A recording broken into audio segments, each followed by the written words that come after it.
Thanks for tuning in to BlackTideTV. Today we're talking about the MK14 and its 2 Elite variants in a new Elite versus Elite. So in this series I take 2 Elite guns, I play 2 back-to-back games, I show you guys my best lives, my best gameplay, and I talk about all the different aspects of these guns, and we're going to go really in depth on this episode and really explain how these guns work. This episode's actually pretty long, so I'm actually going to have a few mini segments in there about damage versus range, how semi-automatic fire rate in Call of Duty games work, and I'm also going to talk about how I get my clips, and that's what we're going to jump into right now, because I want to tell you guys why this video is so long. So normally in my Elite versus Elite videos, I go ahead and I take all the gameplay that I can so I can make the longest video, because normally I'm using weird guns and I usually have to take every single life where I get at least 2 kills.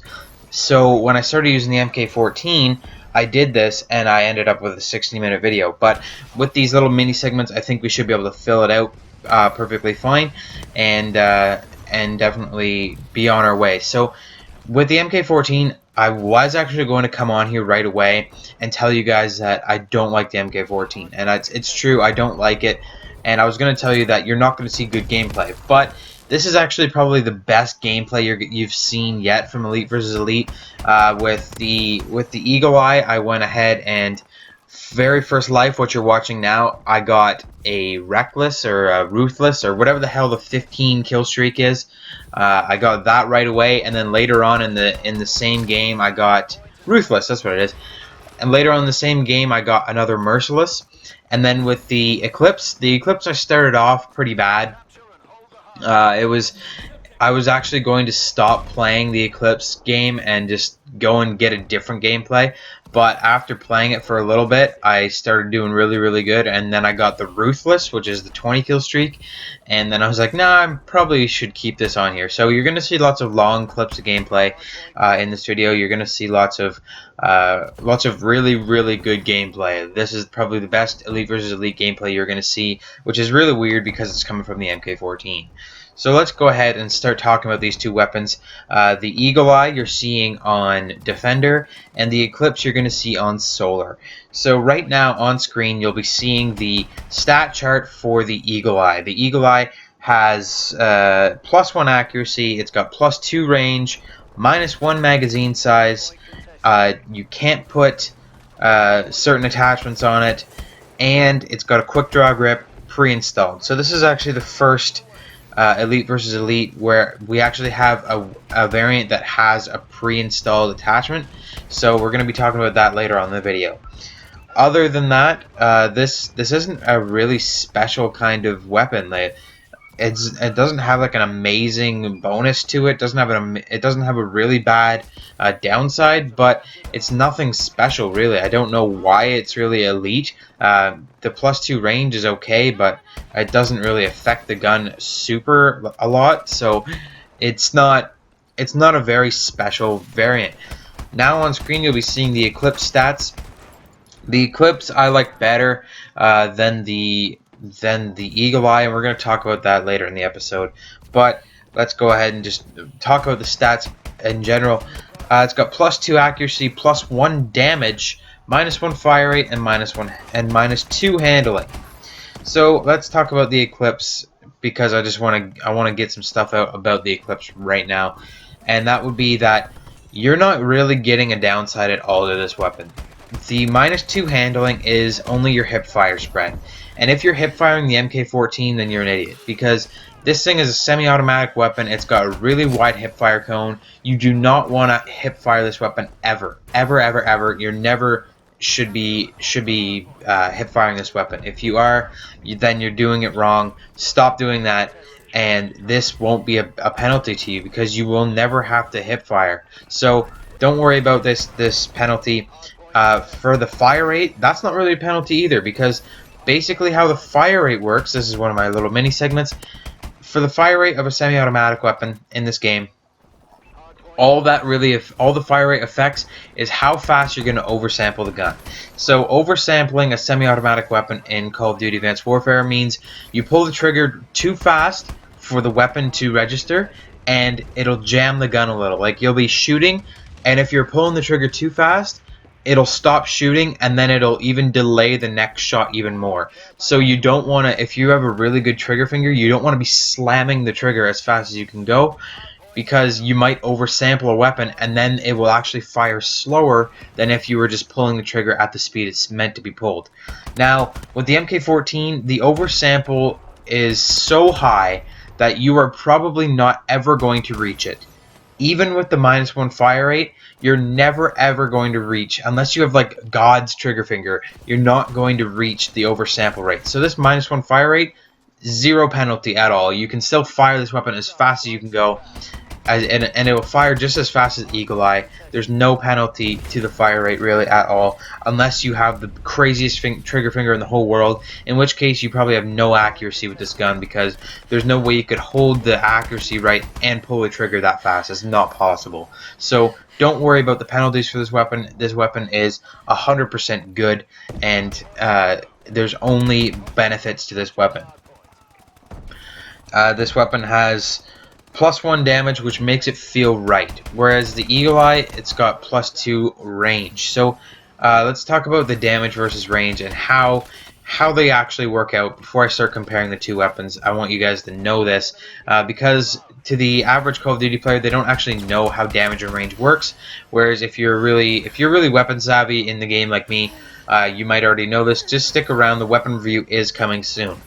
But let's talk about damage versus range right now, just so you guys are all on the same page when I talk about this. So how damage in this game works is there's certain ranges that your weapon will do certain damages. For say, at one range your weapon will do 28 damage, and then in the next range, say that's at like 30 meters, it does 25 damage, and then at 25 meters it'll do maybe it'll do 28 damage, and then anything from like 20 meters and closer to you, it'll do 30 damage.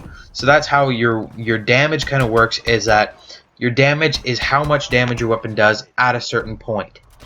The range is how long that point is. So when you're looking at damage versus range, damage is going to increase your damage at every single range. So if you have +1 damage, you're gonna have an increase to your damage at every single range. So at 30 meters, you're gonna have more damage. At 20 meters, you're gonna have more damage. At point blank, you're gonna have more damage. No matter what range you're at, you're gonna have more damage. Whereas range actually increases how long those damages are doing. So instead of 20 meters, that damage profile is going to extend to 30 meters. And instead of 30 meters, the next damage profile is going to extend to 40 meters. Meaning that your lower like the range that you're at closest, like the closer to the range is the more damage. So the closer ranges are going to actually be longer now, so you're going to have a longer maybe 2-shot kill range, a longer 3-shot kill range, and a longer 4-shot kill range, whereas the damage increase is going to give you just is going to give you more damage to each shot. So it might increase your time to kill as well. So that's kind of how the weapon damage versus weapon range works in this game. That's just a very brief explanation, and now we can talk about how the damage and the range kind of compare for the two weapons. So the range or the damage on the Eclipse is it's a minor benefit. It's only +1 damage, but it is definitely really good. It makes the weapon feel real, whereas the Eagle Eye, it's still taking like 4 shots to kill. It's at quite a few ranges. It's ridiculously pathetic how slow it kills sometimes. Whereas the Eclipse is pretty much always going to be 3-shot kill. It's with the extended damage. It's very good for getting that 2 or 3-shot kill, especially when you're up close, which is definitely what you're looking for when you're using a marksman variant. Or not a marksman variant, an MK14, a marksman rifle. Marksman rifles, they did come out in Ghosts, and this is actually kind of an offshoot of a marksman rifle in this game, and it's really weak considering it's a marksman rifle. It's a 3 or 4 shot kill when the game first came out, and it's only been like increased very slightly as the games come out. This weapon should be a 2-shot kill at all ranges, at all times. because of its slow fire rate and all kinds of stuff like that, but it's not. So you just kind of have to live with how bad it is. The +1 damage is definitely good though for this variant, and it's really awesome. The +2 accuracy is very helpful too, because this weapon still has massive kick. Considering it's a semi-automatic weapon and it's pretty easy to control, the kick on this weapon is very crazy. Like, it has been buffed over time, over a couple patches, but the kick is still pretty bad on this weapon, and it's kind of hard to control. Now let's talk about the Eagle Eye. The Eagle Eye is definitely a different variant than we've talked about before on Elite versus Elite. It's got a quick draw grip and it's pre-installed, so that actually gives it extra benefits. And it's missing 3 bullets from the total 20 bullets that you get in a regular MK14. It's missing 3, so it's at 17 bullets. It's not that bad of a loss. So the -1 magazine size is not that bad. It doesn't really affect the weapon a whole lot. It's just 3 bullets. It's not going to hinder you crazily, even though that the reload speed on this gun is not fast. It's a very slow reload speed. So you definitely want to be reloading all the time right after your engagements. Whenever you have time, reload this weapon. You don't want to be caught in the middle of an engagement when you have to reload, because you will die. That's with any variant of the MK14. So just be wary of that. And with the -3 bullets, you're definitely going to want to be extra cautious about that. You can only have side and under barrel attachments with this weapon. It already comes with a quick draw grip, so you don't have to worry about having that. But then you cannot put magazines on it. You can't put optical sights on it. So you better like the iron sights. You can't put a suppressor on it. All you can put on it, there's 5 attachments you can put on it. That's the laser sight, the tracker sight, the foregrip, the grenade launcher, and the parabolic microphone. So I immediately consider 3 of those completely useless for this gun. So the only 2 things that you would really want to put on it are the foregrip or the grenade launcher. I'd suggest just the foregrip, because the grenade launcher is just kind of a gross thing to be using, even in today's Call of Duty games.